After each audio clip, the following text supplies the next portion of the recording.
Marcellus, Wiley, to start your week off with some awesome sports talk. We have a great show planned for you today.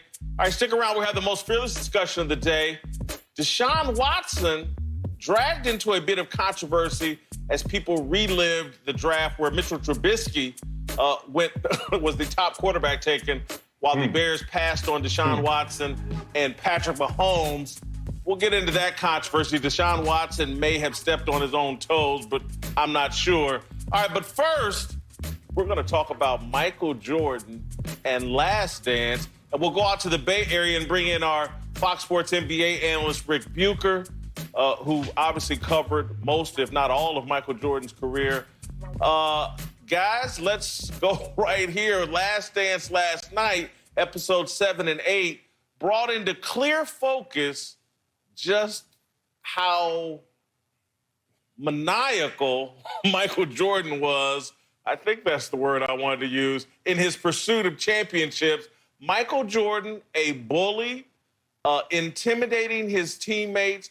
We heard Bill Whittington, Will Perdue, Steve Kerr, Judd Bushler, B.J. Armstrong talk about Michael Jordan being a jerk and being relentless. We heard Scotty Burrell. We heard trash talk from Jordan, where he was pretty relentless in his bullying tactics with his own teammates.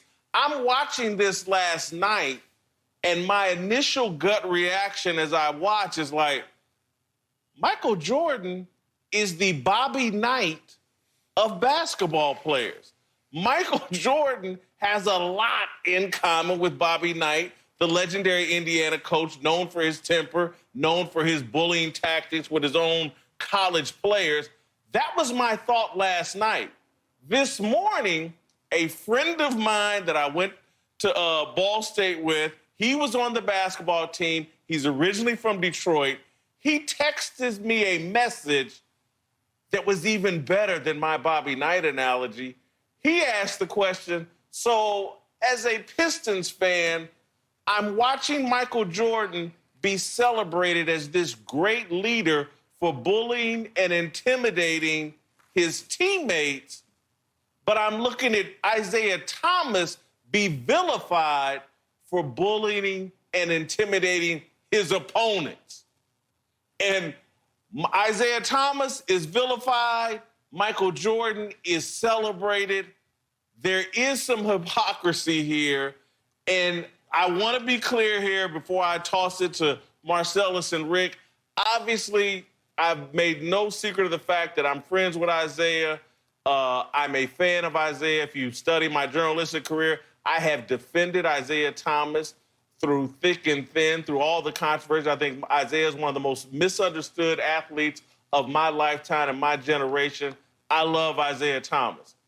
Having said that, I have a lot of respect for Michael Jordan. And last night, when I was watching and made the Bob Knight analogy, I was someone that really never had a problem with Bob Knight and his tactics. I certainly never had a problem with the Pistons and Isaiah Thomas and their tactics. But I do think it's hypocritical the way Michael Jordan is celebrated as this great leader, and we're all kind of laughing and looking back and like, oh, my God, it was very effective what Michael Jordan did. He celebrated. Meanwhile, Bobby Knight, Isaiah Thomas vilified. And so which leaves the question, Bobby Knight, Isaiah Thomas, their legacies have been diminished because their tactics allegedly went over the top. Marcellus, get us rolling here. Should Jordan's bullying tactics diminish his legacy? No, they shouldn't. And I think we're being a little excessive when we're saying the word bullying based on what I saw in episodes 7 and 8 last night. That was not bullying in my experience. Think about it. Like, even the situation when you were talking about Steve Kerr. Yeah, hold on. Yeah, I went to Steve Kerr, who was going back and forth with Michael Jordan, in their words. Finally, Jordan gave a foul that left no doubt that that was a foul. And Steve Kerr punched him in the chest. Now, when you're the smaller of the two, but you're an adult, guess what? It comes with a consequence. It comes with a price. Michael Jordan just fired back with an eye shot. Better landing spot, probably more visible. He wins the fight. But he was defending himself like Steve Kerr actually hit him first. Now, this is my greater point. And all of the folklore of Michael Jordan and the legend of this maniacal serial assassin and this mentality that no holds barred, that's the greatest example we have of Michael Jordan and how killer he was in terms of being a teammate and his killer instinct. Like, I know this was a Disney production because it's on ESPN, ABC, but I need more. I need something felonious because my D-line coach on a Wednesday in the preseason showed me and gave me more hell than what I saw last night in that documentary. So I chalk this up to guys who really can't say they're bullied. They're sitting there in Jordan brand clothes. He's apologizing and calling them after the so-called bullying. What kind of bullying is this? I think some of this is being lost in exaggeration. Yeah, no, I do not have a problem with Jordan's approach because there was a purpose behind the punishment. I don't know if you guys ever saw the movie Whiplash with J.K. Simmons as this sadistic musical director, but he was able to get the best. He would drive and get the best out of his students, but he did it with these mental tricks and this abuse that was clearly over the top. What told me about where Jordan's mindset was is the fact in the Steve Kerr incident, he realized that he'd gone too far. He measured, what do I have to do to get these guys ready to perform under the pressure of the playoffs? Well, you know what? In practice every day, I'm going to put them under my pressure and see how they react. He knew instantly that punching Steve Kerr probably was going a step too far and said as much, which is why he called Steve. But everything else that he did, there was a purpose behind it, which is I need to get you ready to be in the cauldron with me in order to win it all. And look, the ends don't always justify the means, but in this case, they clearly did, because not only did he deliver with championships every single time, but as you heard players talk about it, they were grateful for the experience. Did I like it in the moment? Hell no. Did you get me where I wanted to go? Yes. And Jordan made it clear. He was going to find out, why are you here? Are you here because it makes you a lot of money? Is it here because of the fame? Is it here because you just like to play basketball? Or are you here to win it all? And if you were there to win it all, you were willing to stand up to it, as B.J. Armstrong alluded to. And if you weren't, you're probably calling your agent and say, you know what, I need to get someplace else where I can make money and just play basketball.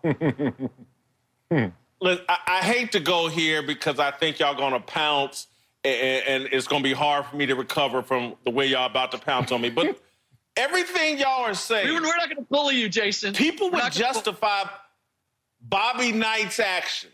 But Bobby Knight, the same thing. People that went through that military-like experience with Bobby Knight on the other side would say it was awful.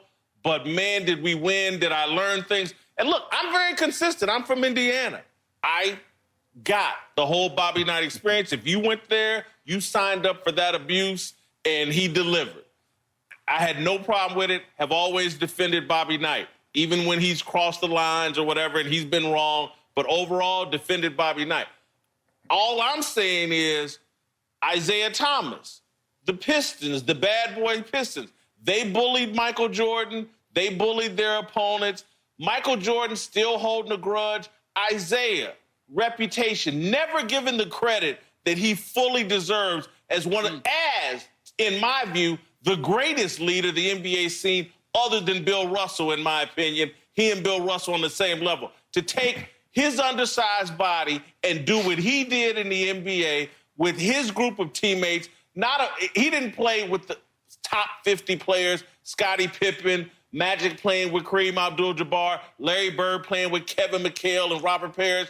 Isaiah took his group and won championships and was a force in the 1980s, beat Bird, Magic, and Michael in the 80s. Somehow his reputation as a leader is diminished.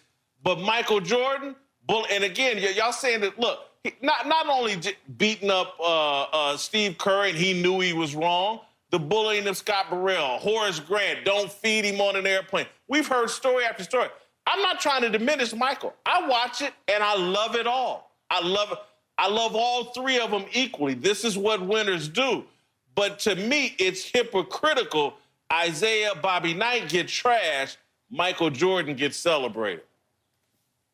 Yeah, hey, I'm with you right there, Jason, talking about the likability and how that comes into play, and it's invincible. You really don't understand how much of it is coming into play in your equation of what you desire and what you don't. Think about it. Like, there are so many ways and so many styles of leadership. You just brought up Isaiah Thomas. And look, if Isaiah Thomas had a nice shoe and a sweatshirt like this, maybe we would talk about him in greater terms. But the fact of the matter is, this helps whatever else Michael Jordan wanted us to subscribe to. If you think about it, Magic Johnson was a tremendous leader. Tim Duncan, a tremendous leader. All did it differently. So this whole best way of leadership is really just the best way that they tried, and we just have to live with those results.